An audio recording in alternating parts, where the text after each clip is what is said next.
this game, greatness is measured by the moments that defy the odds. The crack of the bat, the roar of the bleachers, and the rare perfect sequence of excellence. From the first pitch to the final out, we aren't just watching the game, we're breaking it down. From the Empty the Bench Network, it's time for you to step into the box. You are hitting for the cycle. And now, here's your hosts, Ben Cruz, David Waitman, and Ryan Toohey.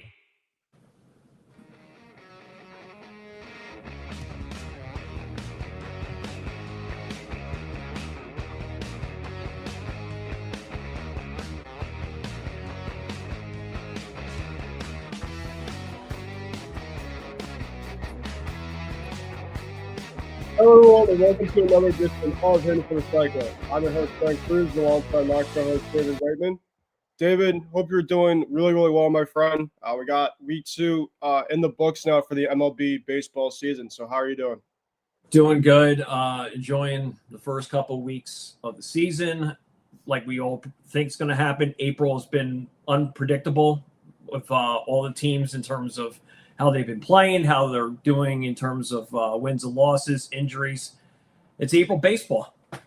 It's April baseball, right? And we obviously will talk a lot in terms of this week. I just want to have a couple really quick things before we get into our socials.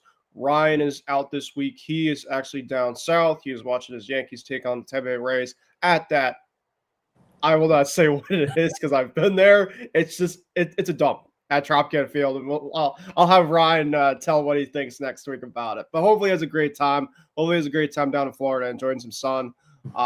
David and I watched our teams last week in person. I'll talk about my experience at opening day for the Sox a little bit throughout the program.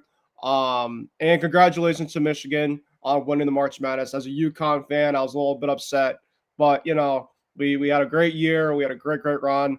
Both women's and men's did not win it, but they had really good runs in their retrospect. So just want to have a quick shout out to that before getting started. And now it's all about, you know, baseball here and, you know, MLB playoffs, NHL playoffs. April is a very underrated sports month, I feel like, David, obviously outside of a couple other different months, but it's really kicking into gear and baseball is really taking over. So obviously before we get started, folks, make sure you follow us on all of our socials, starting here at youtube.com/ETB Network.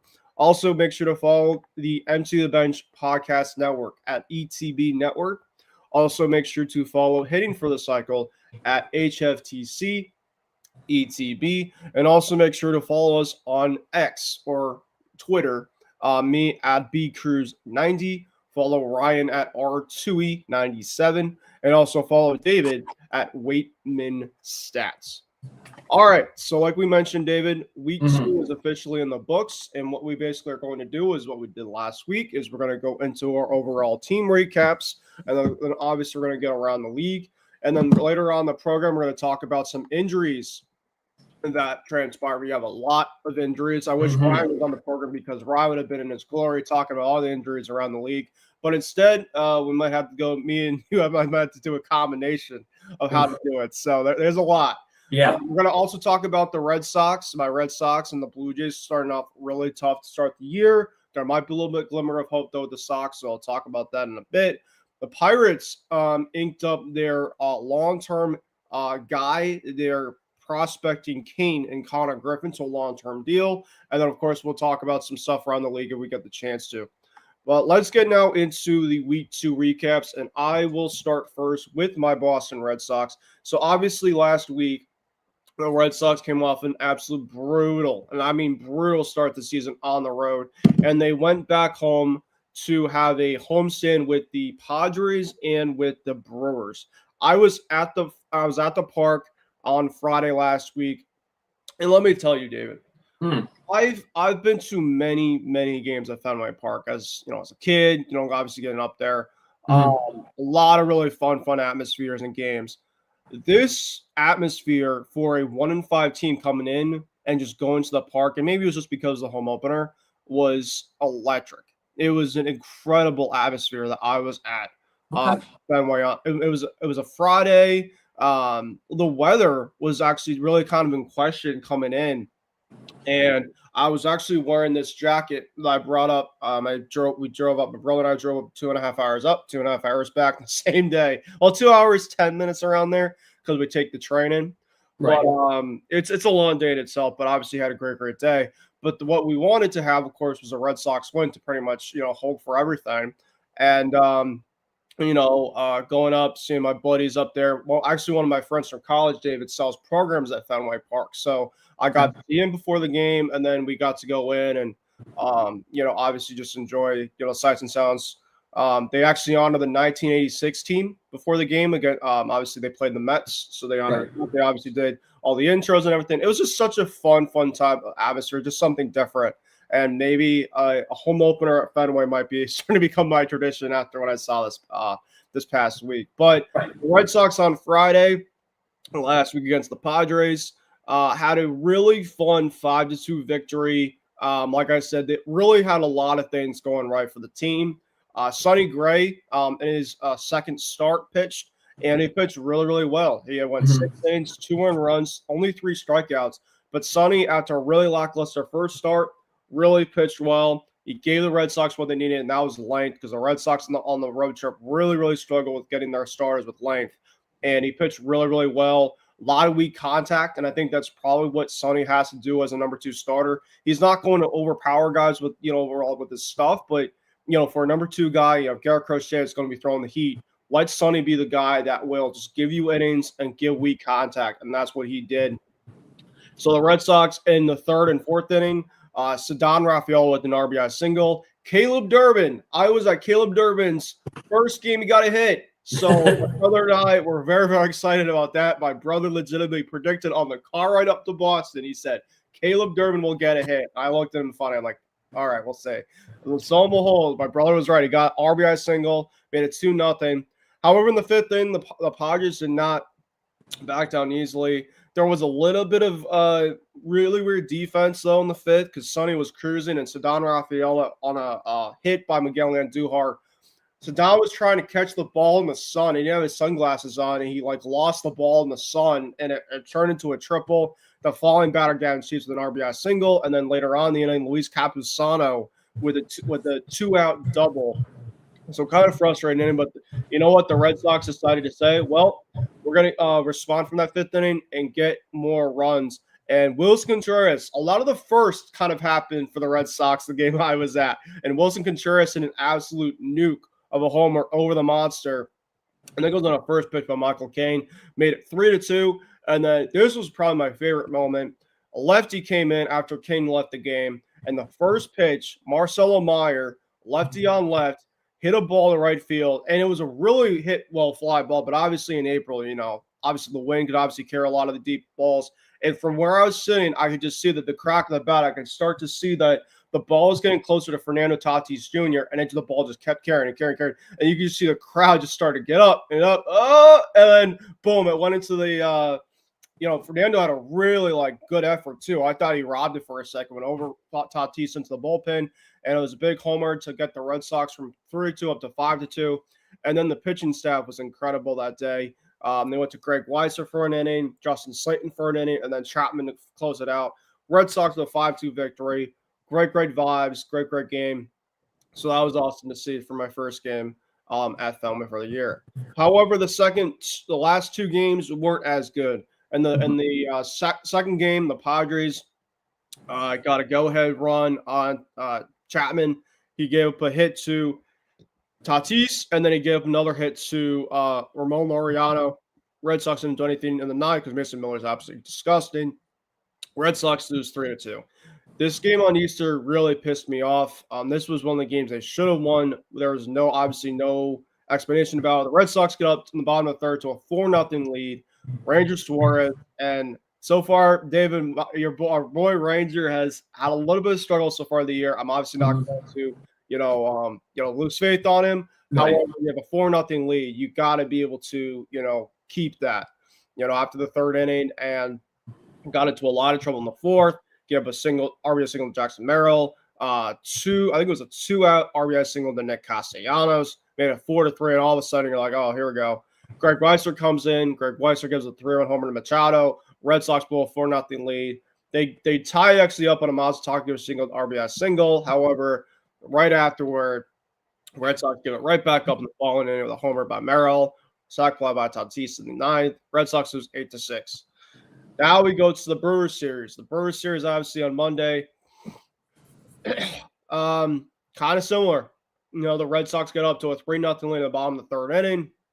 Red Sox, top of the fourth inning, gave up 4 runs, and that's where the stuff from the fan base started losing. I'll talk about later on in the program. Mm-hmm. And then the Red Sox take the lead back, made it 5-4.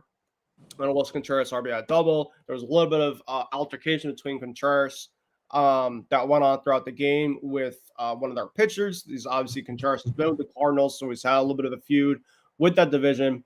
And there was obviously a pitch that almost hit him. That was from Brandon Woodruff. And it didn't hit him, but there obviously was a little bit of frustration from Contreras. Mm-hmm. And Yelich, after the game as well, had some interesting words about that as well. So you could have sworn that maybe a brawl could have happened. I don't know. There was a brawl that happened this week we'll talk about, but it was not the Red Sox and Brewers. Right. We get to Tuesday's game, and this was going to be an absolute pitcher's duel, but the Red Sox had to find a way to need a win. They had to find a way to need a win because the Red Sox, you didn't want to go to 2-8 at the point in time. I don't even know at the point in time. But the Red Sox needed to get a win desperately. And Garrett Crochet was on the bump, our horse. He obviously had a really tough outing against Houston. But obviously just kind of him tough being Houston. Going up against Jacob Mizorowski, the Miz. So it was really going to be a lower type scoring game. You weren't going to be scoring a lot of runs. And the Red Sox, thankfully enough, Mizorowski definitely got wild in the 6th inning, to pretty much close his out, and his command was starting to be a little bit off. And the Red Sox really pretty much manufactured the runs by walking and having good plate approach, which they really haven't had. But they really had a good plate approach against Mizorowski in the 6th. It led to him going out of the game. First guy in the bullpen gives up the 3-run double to Trevor Story. And Trevor Story, ever since he's gone in the 5-hole, I don't know why it took so long, but they put Trevor Story now in the 5-hole, and you could see what happened with the pressure coming off him. He's been a much better hitter, much more balanced guy, and pretty much you should just stay there. Don't even move from the 2-hole. We'll find other guys that have been in the 2-hole, and they're doing great, my man. So I'm really happy to see that for Trevor because he had a really brutal start to the year, and he's really been on the way to bounce back. Caleb Durham with the RBI groundout, just putting the ball in play, getting that 3rd run. However, the Brewers did not go away. Garrett Crochet did start to lose a little command after Mizorowski started to lose a little bit of command. In the 7th inning, Crochet gave up, I think in the 7th inning, he gave up a single. He struck out Matos, but then he gave a hit to Frelick, and then he walked Perkins. So his bases loaded with 1 out. Core decides to keep Crochet in. However, he hits by pitch David Hamilton, former Red Sox, and that was that. He took him out of the game. They brought in Zach Kelly. Zach Kelly came in. Christian Yelich has an absolute great line drive, but it was a great play by Caleb Durbin. In the middle part, saved a run, and then Contreras ground out, and the Red Sox were able to hold on after that. They brought in Whitlock, who had a tough outing the night before, and then Chapman comes in and gives up the walk, but he gets a double play right after on a first pitch. Red Sox win 3-2.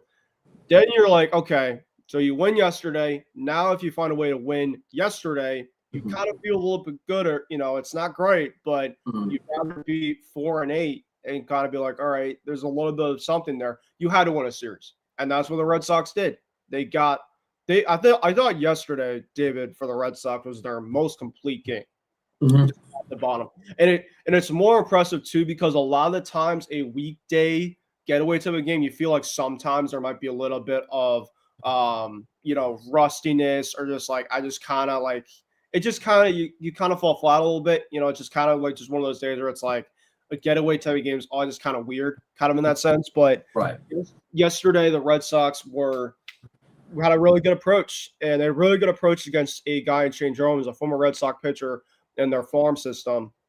And he obviously was all over the place in his first outing yesterday. Give an RBI walk to Contreras, Willier with an RBI single, Trevor Story with a sac fly, made it 3-0 in the bottom of the 3rd. And then in the 7th inning, Trevor Story with an RBI single, and then Willier Brace scored. It just said on my recaps, I don't know what happened there. I think it might have been like a pass ball or something. I don't know. But regardless of the fact, another great outing by Sonny Gray. 2 really good outings at home. And, Sonny was saying after the game that he really was inspired by the way Garrett Crochet pitched the night before. I think you love to hear that because, now you have, I think the Red Sox, David, even though that they're 4-8, they so far have won a lot of their games from their top 2 guys in their rotation. And that's a formula in terms of the Red Sox want to get back into becoming what the Red Sox are and finding ways to win these type of games and the run prevention or whatever Craig Breslow decides to say, even though I'm not approved of it, they have to win these type of games. This is the kind of formula of how to win. You're going to have to put the ball in play. You're going to have to, have really good defense, in which they really had the last 2 days. So hopefully it starts to build up. And now you have an off day today and you're starting to feel yourself a little bit. You're 4-8, but you feel a lot better than being 2-10.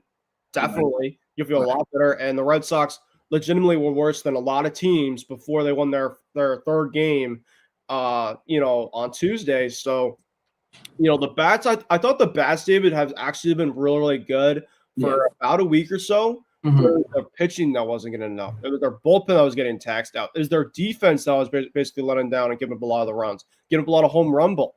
Right. So thankfully, the Red Sox have kind of put everything now together, and you can kind of see what happens, and that leads to wins. So that's what they're going to have to do moving forward if they want to get not only back into this race, even though it's April, like I said, it's early. These were the type of baby steps that they needed. They needed to find, this is a good Milwaukee team coming in as well. And they took 2 out of 3 from them for their first series win of the season. And now this is kind of what their road ahead is.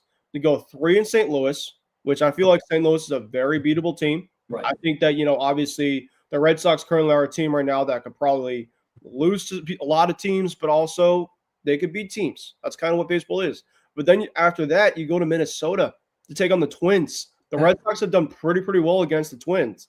So I'm going to be a little bit slightly less optimistic just because I've kind of seen how the Red Sox are recently so far. But if they could at least have a 500 record, I'll be okay with that. Right. Especially early point in the season. Just don't be under 500 on this road trip, and I think the Red Sox could be okay. I would love to be over 500, though, because right after they leave Minnesota for the road trip, they got the Tigers and the Yankees at home, and those will be very, very tough. Yes. The Red Sox are going to have to, and like I said, it's early, but the Red Sox are going to have to play their really, really good baseball if they want to really find a way to beat those 2 teams back home. Right. Because those 2 teams are very, very good. So, but yeah, they have the Cardinals coming up for 3, the Twins for 3. Red Sox are 4-8. It's still not great, but it's definitely baby steps to what they were from a couple days ago. So that is the Red Sox. David, now up to your Phillies. Yeah, so they went on the road. They went on the road for 6. They first stop was in Colorado. Played 3. 1 2 out of 3. First game they got 7 runs in the first inning. The team that couldn't hit now all of a sudden got 7 against Colorado. Won the first game 10-1. Aaron Nola pitched well. It wasn't too crazy against not the best Colorado team. And they like I said, it was like just hits, a couple of home runs. I think Schwarber hit 1. Harper I think hit 1. It was pretty much domination. It was over by the first inning. Game 2, great outing by Luzardo, Jesus Luzardo, 1-2-1. Hitting wasn't too great. Got good bullpen at the end. But they won the game. It was, like 45 degrees, so it was brutally cold out there. And then game 3 was the typical game that I always like seeing from Taijuan Walker, and I say that sarcastically. Lose 4-1, gives up 2 home runs, both to ex-Philly Mickey Moniak. So that explains everything there about that. It was almost like they were looking to get out of town after winning the first 2, but they won 2 out of 3. Right. Then they go to the House of Horrors known as San Francisco. Played the Giants for 3.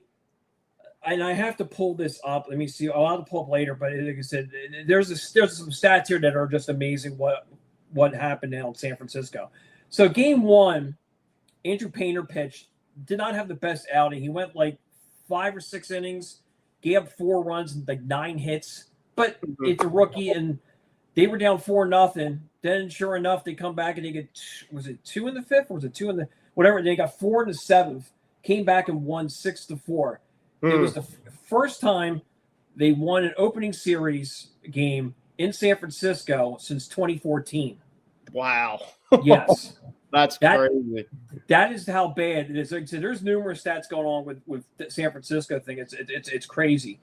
Then my worst nightmare came true in Game 2 and Game 3. Sanchez pitched Game 2. Nola pitched Game 3. Both pitched okay. Sanchez wasn't happy after his game, but combination was they didn't score a run, lost 6-0 and 5-0, have not scored in 20 innings offensively. I mean, Nola didn't pitch really hard to do.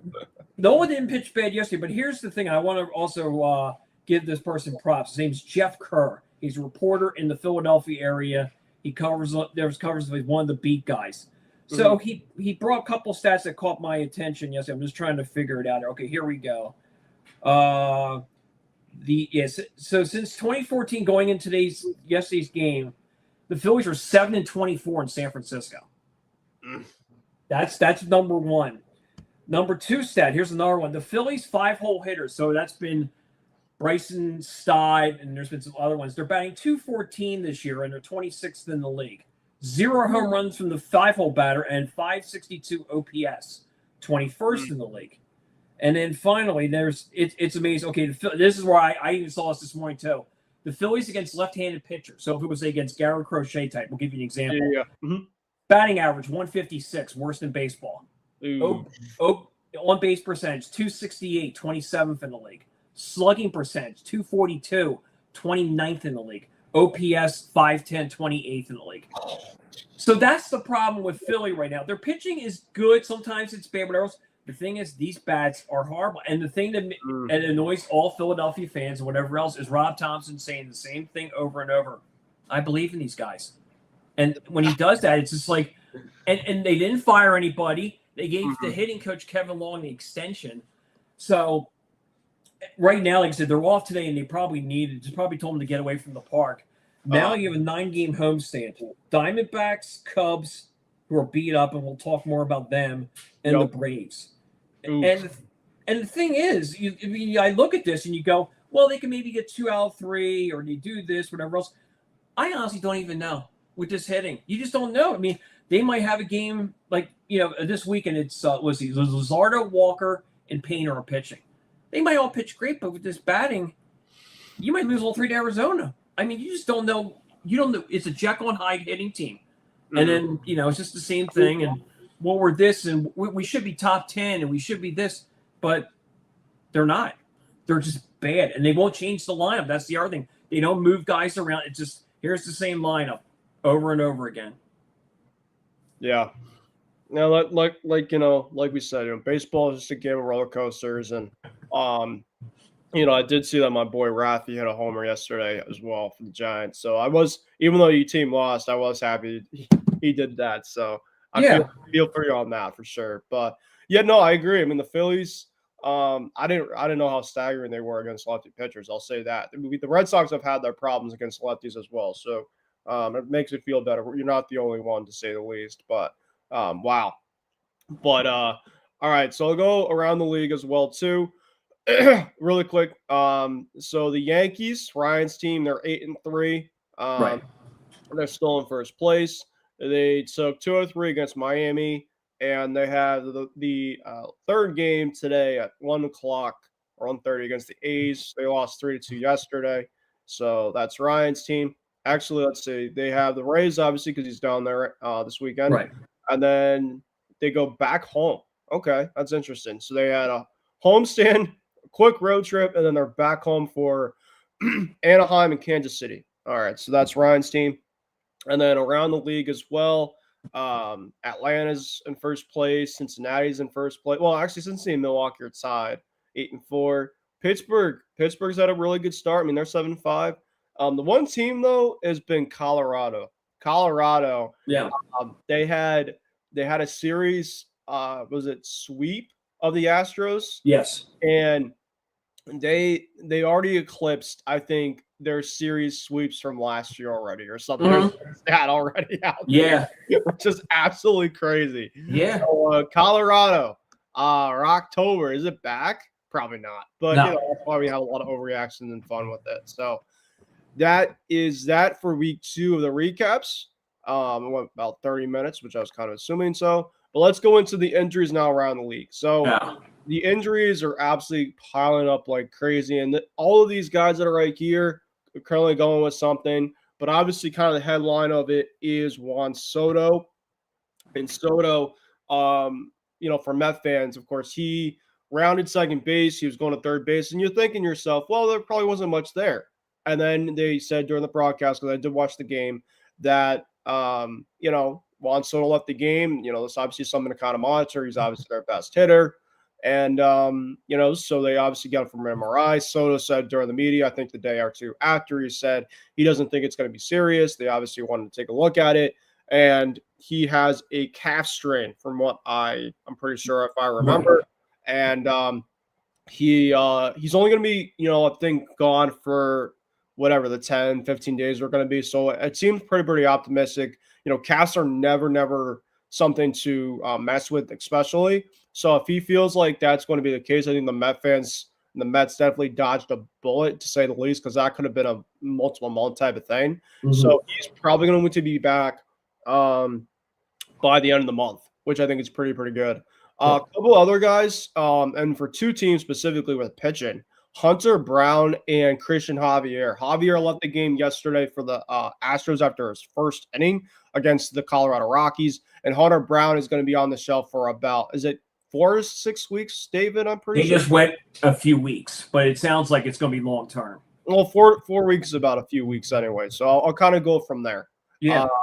So for Astros fans, I mean, that's going to be the biggest thing is they have a very good lineup, but if they have guys, you know, on the shelf, you know, they're going to have to go to a lot of their young kids and rookies to be able to sustain at least for a couple weeks. And yeah, you could say, well, you know, that should be fine or whatever.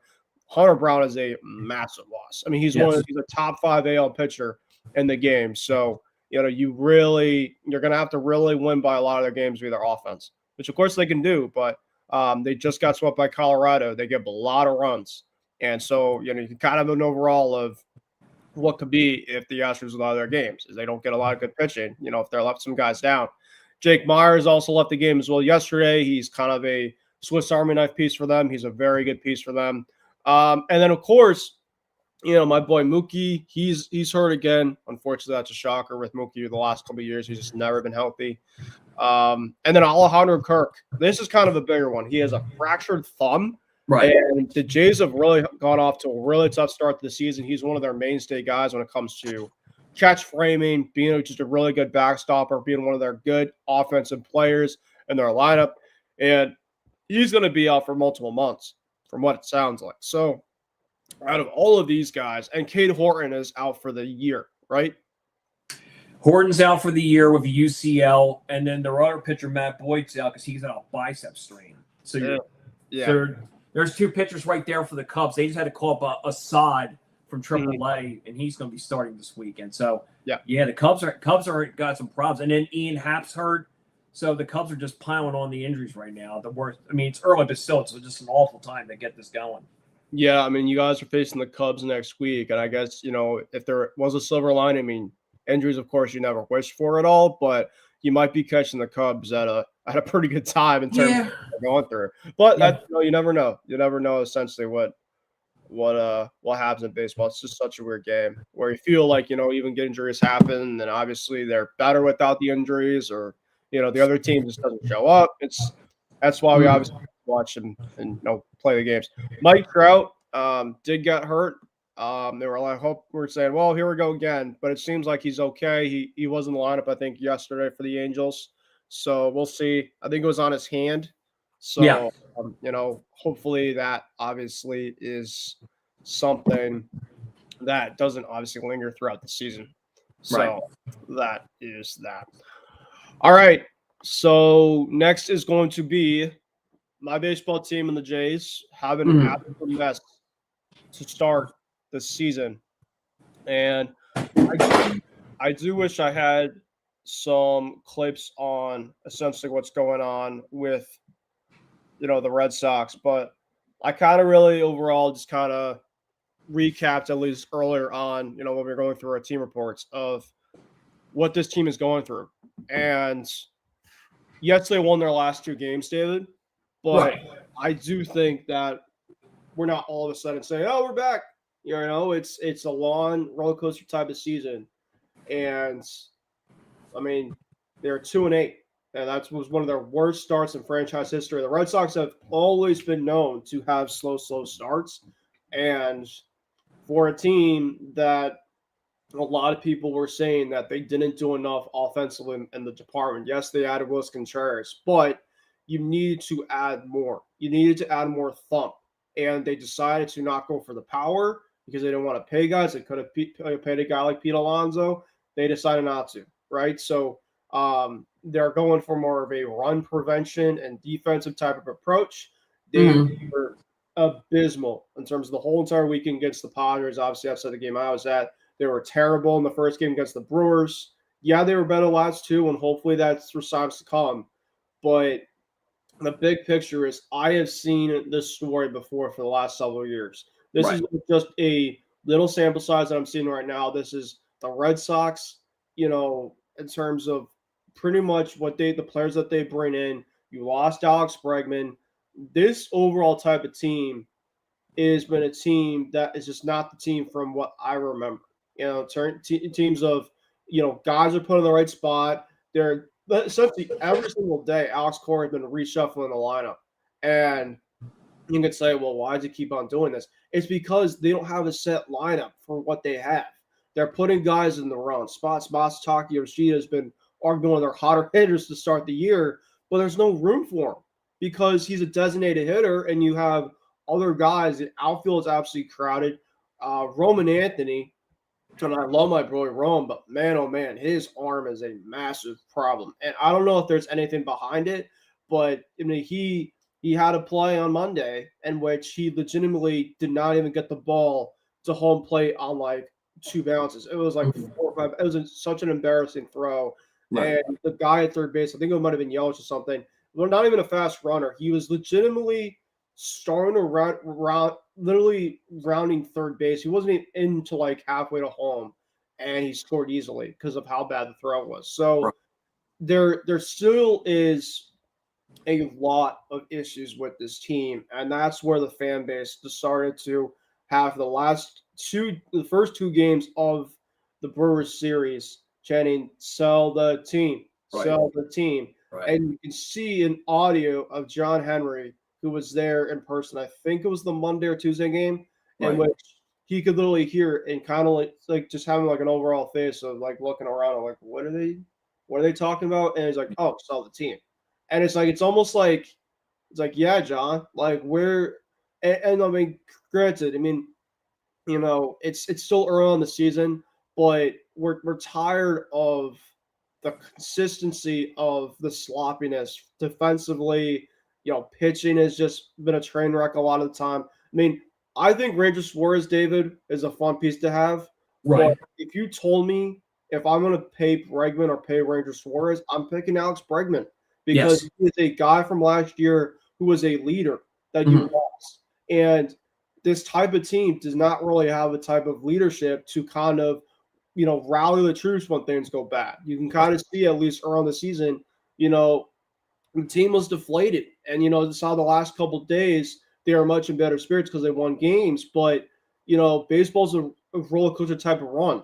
And when the Red Sox go back in these type of skids, what happens? How can they be able to respond? And I don't know if they have a certain type of leader like Alex Bregman or somebody else that could say, all right, we got to find a way to get out, because media obviously goes to leaders first. And they obviously ask, well, how can you do it? A lot of times, like, well, you could just turn it around, right? That's kind of the overall cop out type answer. But, there's still a lot that they had to figure out before, like, I'm seriously going to sit here and say, yes, like they have to find a way to start winning series, winning games, playing fundamental ball that they had the last 2 days. They're 1-0 since the fans sell the team chance, so I guess we have that. But it should never come to that. It's such a the Red Sox have been a once proud franchise, and I've loved this team. I'll continue to love this team. Right. My fans have the right to basically finally say stuff when things go bad, because it's not just now. It's been for ever since 2018. It's been consistency of underperforming. Just 2021 obviously was an outlier. They obviously made the playoffs last year, but the ownership is still a train wreck, and that's what we're more pissed about, more than what the team is coming. So I can respond to this. I saw some videos on Instagram, and it must have been Red Sox opening day, or was that first homestand. And you could sense with they talked to fans, you could sense the anger. And they finally asked, like, well, what's the problem? And they just were like, high ticket prices. The ownership is more invested with their assets in Liverpool with the soccer team than they are here at Boston.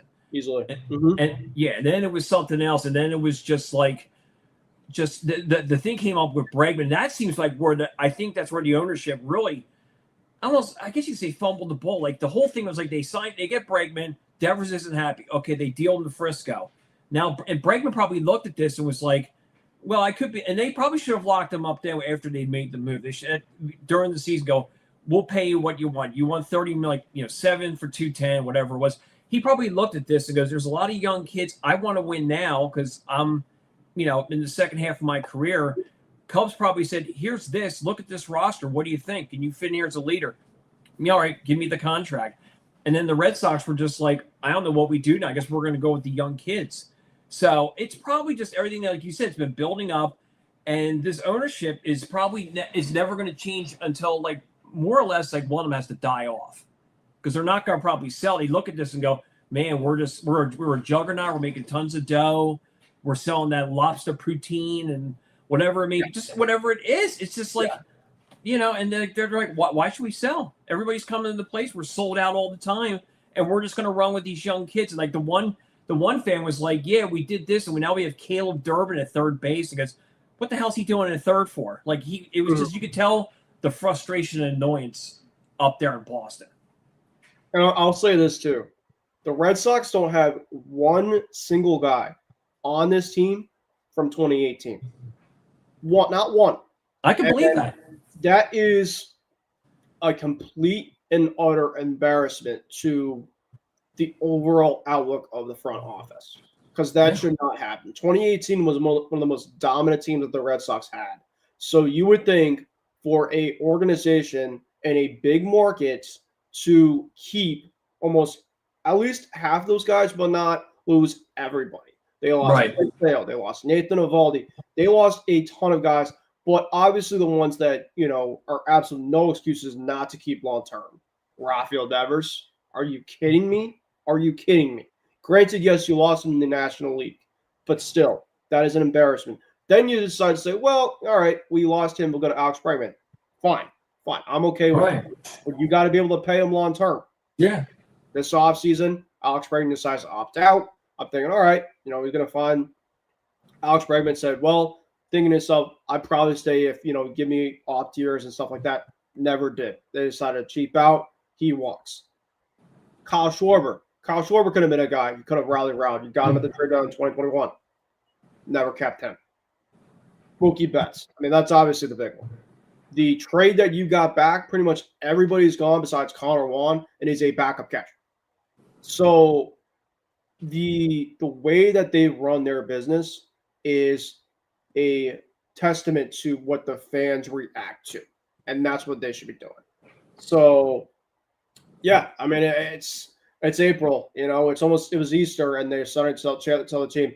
Imagine, David, if this season before the lockout, the Red Sox have one of their worst seasons, how outraged this fan base would be. I mean, it would be like the biggest thing about it, though, is they're never going to sell the team. You can say it all you want. Boston is a big market. It is obviously, if fans are still coming in, of course, Boston's a big touristy type of city. You go to Fenway on a weekend for Memorial Day. I know they think they're playing Memorial Day weekend against the Twins or whatever. Oh, perfect. You go out, bring your family, a summer nice day, before cooking up your hot dogs and burgers. Go to the park, watch them, play the Twins or whatever, get home. A perfect type of day. But probably a lot of host families are like, well, until we actually care about the team, well, maybe a little bit. You don't obviously have that for the diehard type of fans. The team, the fans that essentially are really just into this team. So you're going to be able to get, fans just coming in regardless of the fact. It's just 1-5. Yeah, home opener. Place was absolute juice and vibing. But I'm thinking to myself, well, is it just because of the home opener, or is there actual fans that are coming on a weekend in April on a nice summer day and saying, well, we'll go to the park and watch this team? So it's, I could go on and on, but I decided not to. I'm just looking at this real quick here. Like I said, I was looking at the Red Sox roster here, and then you were mentioning all the free agents, like the Bregmans and Schwarbers. Their veteran leader, if you're looking at it right now, as far as I'm concerned, maybe I would say either Wilson Contreras or Trevor Story. Everybody else in this team is just young looking. Or young guys. Duran, Abreu, Rafaela, Anthony, Mayer, Narvaez. Their veterans are more on the pitching staff. Crochet, Chapman, Sonny Gray, it's just there's no veteran guy you go like a David Ortiz or David Ross, whatever that veteran thing. And I look at this team and you just go like, who's their veteran leader? Is it Trevor Story? All right. I think your leader, to be honest, is Garrett Crochet, but Garrett Crochet is not going to be. He is just he leads by example. You need to have a lot of guys like that. Alex Bregman legitimately took a lot of the guys under their wing. Roman Anthony loved. Yeah. And Roman, obviously, the Red Sox were banking on a 21-year-old kid. Think about it, David. A 21-year-old kid. Now, granted, he is legit. I love Roman. But, you have to bank on this kid to kind of take you over the hump, and have a good year. I don't understand that overall type of formula at all. But, we'll see what happens. All right, the Jays. The Jays, of course, have also gone to a really tough start. Like I said, Alejandro Kirk is hurt. The Jays lost 2-3 to the Dodgers. It's not surprising. The Dodgers. Right. But they got swept by Colorado. They lost 2-3 to Colorado. Right. In Toronto, Jeff Hoffman's had a really tough start. The bullpen, they've been a really tough bullpen for sure. Just a lot of issues that are going on. Their pitching obviously is not giving them much. It's really their bullpen, though, has been a train wreck. Their bullpen was something I was worried about, and it's not been good. They lost to the White Sox. So they've played some teams that have been fairly beatable, for Toronto. You feel like they were going to be one of the top teams, and they probably could still be, but they're in fourth right now. They're going through it right now. So, the Red Sox obviously are going through it right now as well, too. But Toronto is supposed to be a team that's supposed to be up there. And, offensively, they're really struggling as well. George Springer has had a little bit of a decline. That was kind of going to be happening after what he had from last year. Vladdy's obviously still doing his thing. Nate Lucas has done a really tough start. He was one of their better contact guys last year. I will say the loss of two guys, Bichette, yep, and Santander. Yeah, two of those guys, especially Bichette, because Bichette is a contact type of guy in the top half of their lineup. He obviously had a really tough start for the Mets, but he's really starting to figure it out the last couple of games here. So, it's very curious to see what Toronto does. And, I wouldn't be shocked if they start to get on a run here. We talk about them next week, saying, well, they're one of their hotter teams. But right now they've had a tough start, and losing Kirk is also a big loss as well. Yeah, just looking at it right now, 228 is a team hitting. George Springer, who's got $100 million contracts, bang a $184. Varsho's 184. Guerrero is 268. It's okay, but most of their guys just are really not hitting. And then they're, like you said, I looked at their pitching. They're like near the bottom of the major leagues at 4.43. And it was, like you said, their bullpen is just getting absolutely trashed right now. And then the other thing on top of that was one of their stars is out for the season. Cody Ponce blew his knee out. So they're having a tough go of it early. Like you said, like Lauer's almost a 5 ERA, and they're not off to a good start. But like you said, it's April. But and like you said, that's probably the reason why Schneider got ejected. What was it, Wednesday night or whatever it was? That I think it was, you lose 6 in a row. Probably told the hey, you got to run me. I got to get this team moving, and it happened. So let's see what Toronto has coming up. So they're 3-7 in their last 10. They're actually the same 3-7 like the Red Sox. So I mean, it could be a lot worse if you're the Sox, because Toronto is definitely going to probably be a team that's going to be up there by the end of the season. And they haven't had a great start, but they have the Twins this weekend at home. They should be able to take care of business against the Twins. You would feel like it, because the Twins are not good. Then they got the Brewers, in Milwaukee, but the Brewers, obviously, Terrain got banged up. Jackson Churio's been hurt, so they're obviously not the same lineup they were without them. So yeah, they're obviously going out to a tough start as well. Tampa Bay is 5-7. They're actually the same record as Toronto. They haven't really been kind of kicking gear, but they weren't going to be great this year, to begin with. They're kind of just one of those weird teams, though, that can just be a pest. So after this weekend homestand of Toronto, they got 9 on the road. I always think that's the best medicine. Get out of town. Guys all hang out. And like you said, you got Brewers, Diamondbacks, Angels. Just figure it out on the road. It's manageable too. For 9 games too. It's not like you sit there like, oh my god, that's an absolute wagon of a road trip. I mean, that definitely is suitable. The Jays obviously can kind of get things going. Like, I agree with you too, David. You gotta just sometimes maybe just go on the road and just kind of just get away from all the mess. So, right. But what isn't a mess is what Pittsburgh is doing. Pittsburgh's off to a great start, 7-5, and they inked up Konnor Griffin, their phenom prospect, to a 9-year extension. This is kind of like what Roman Anthony did last year with the Red Sox, where they put him to a long-term deal. Griffin, obviously, so far has kind of had a slow start for Pittsburgh, but obviously that's to be kind of expected, for a young kid.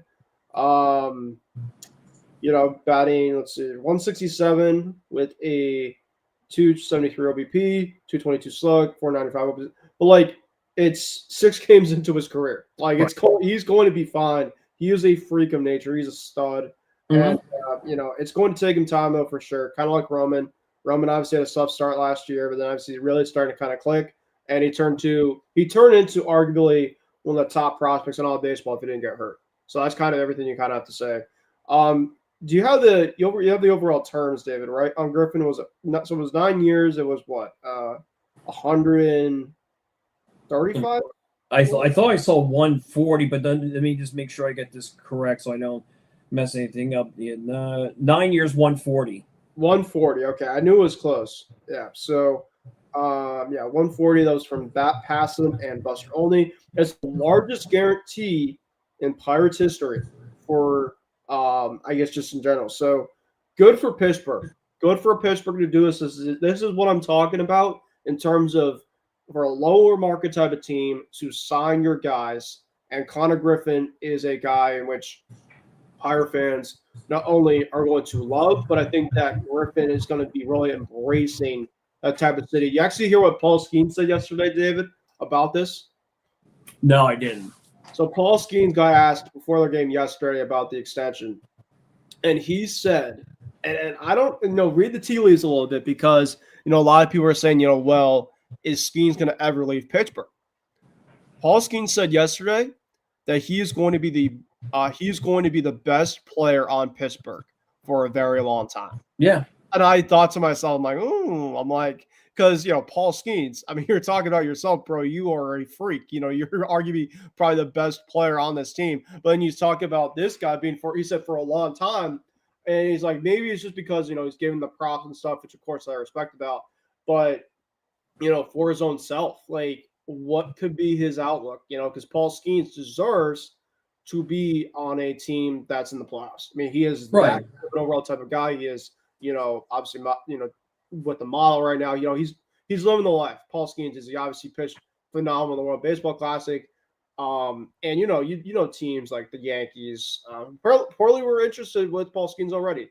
The Yankees, the Dodgers, the Mets. I mean, you're going to have always been market type of teams that are going to be calling for Paul Skeens eventually, and probably within, 2 to 4 years down the road, with the impending lockout for next year. So I just thought that was kind of interesting in terms of how the way he said it. But I think he's more kind of just being a friend and backing him, his overall teammate, more than kind of the overall future of what it's going to be. Because I think Pirates are not going to want lose him for anything per se.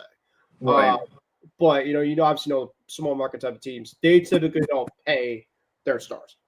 So There's a couple things that are interesting about this Griffin thing. Well, I mean, first of all, what a heck of an off season. Dude gets married at 19 years old, and then this whole contract thing is crazy enough, including, by the way, a $12 million signing bonus that was part of this. But there's another thing that Major League Baseball or these teams are doing now, which is interesting, is they're signing these young kids, including him, these big contracts, and then what they're probably thinking is when that whole thing gets resolved next year, or there'll be a lockout and everything, that these things, I bet you, will be grandfathered into the next bargaining thing, where it's like, hey, we signed these guys, we signed him, and this, and this, and it's going to be interesting to see how they. That's what I'm thinking. That's why they did it now too, is because of next year they have, and then it's like, well, we did this deal before this bargaining thing, and you might see more teams do this. I don't know if they would do it. Say I'm throwing out an example here: a Roman Anthony, a Meyer. I mean, our Roman's already signed, but like Justin Crawford, like all these young 21-year-olds who they really think the franchise would love. And it's like, we'll sign them in advance, and then we could just say, oh, we grandfathered it in. Yeah, no, for sure. I 100% agree with that. Yeah. So. Well, we're about 5 minutes until the top of the hour. David, I feel like this has been an overall fun show with you. Yeah. So I guess we're going to, have time for who is hot and who is not. So obviously, David, we did it last week. You obviously had your first round to go with it. I did not put that into my banners, so I do apologize for that. It's okay. Waiting for that.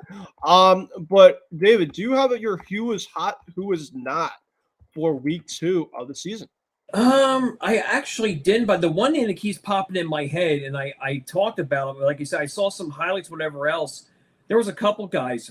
One again was Jordan Alvarez, who it seems like is back to his regular old self of Jordan Alvarez, which is scary for pitchers throughout Major League Baseball.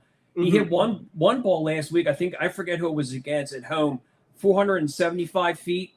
And then I think it was against Ranger, actually. It was definitely against my sock because he had two or three homers against us. He is a Red Sox killer. He obviously he's up there with like the all-timers against us in terms of OPS. It's scary. Like, I don't understand why you even pitch him at that rate. It's crazy. He's got 4 home runs of the season for Houston, so they'll probably have to count on him a lot. The other one I saw this past week too has hit a couple too. Is Brent Rooker of the A's. He hit a walk-off against against Houston. Yep. Like that was a bullet. So it seems like he's starting to get hot in terms of getting it going here a little bit. So yeah, I mean, but those are the ones that caught my attention. Oh, and also Mr. Ohtani, who decided I had a rough first week at home. Let me go on the road in DC and Toronto and hit 2 or 3 home runs too. Yeah. So all right, so for me, I'm going to go 2 guys for the hot. Number 1, I'm going to go Andy Pages from the Dodgers. He has absolutely been raking right now, and he's at the bottom of their order. He only has 3 homers, but he's batted in 12 games, 413 average, a 438 OBP, a 674 slug, and a 1.111 OPS. I mean, he's gone off to a terrific start. 3 homers, 12 RBIs. Another guy that caught my attention, newcomer of the Orioles, Taylor Ward. Taylor Ward, I thought was a phenomenal piece. He had 4 hits yesterday, including 3 doubles. So far, he's had a 383 average, 574 slug, and a 1.39 OPS. So Taylor Ward, newcomer for the Orioles, he's been a great find so far. I was not surprised, of course, it was going to happen. But those are my who is hot. My who is not, Cal Raleigh. Cal Raleigh really started off slow. He's actually, I think, leading batters in strikeouts right now. He only has 1 homer. I mean, this is obviously going to be a guy that I think will obviously get going. I mean, he's just such a good hitter. But at least so far, Cal Raleigh has really, really been slumping. So that is my who is not. I'm trying to think of who else. Let me see. I got another hot guy for while you're looking. How about Jordan Walker of the St. Louis Cardinals? Awesome. Yeah, he could be a breakout. Are we back in the breakout train for Jordan Walker? Because a couple of years ago, we kind of had the feeling of, okay, this is going to be the guy. And then a couple of years later, he really just kind of I don't know what it was, maybe injuries or he just never kind of lived up the hype. And now it's like, all right, now it's like he has a chance to maybe kind of resurrect himself. Maybe for not a great Cardinals team, but maybe for himself. Maybe he can kind of get himself going. So Last 7 days, he's hit 4 home runs. Yeah, I mean, that's awesome stuff. Another guy that's like low-key kind of cooking, and this is a type of bat who is always on the move. He plays right now for the Twins. I don't know if you might know about him. He's a switch hitter, Josh Bell from the Minnesota Twins. God. Yeah. Josh Bell has not been great the last couple of years, but Josh Bell right now, a 945 OPS. He had a couple of big doubles on the right side against Tarek Skubal this week. Is there like a Josh Bell, resurrection door for them? I don't know. Mark my words. He will be traded at the deadline. Again. No, that's like he is a guarantee. There's a lot of guys that he's a guarantee to be traded.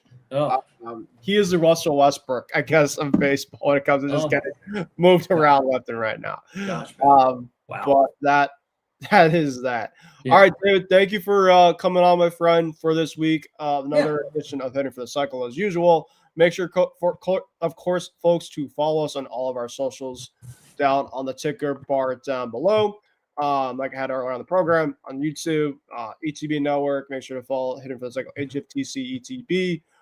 We will be back next week. Probably the same day, same time. We'll obviously, keep you guys in tune. And Ryan will be back as well. He'll obviously be talking about his overall time down in Tampa as well. So we're looking forward to that.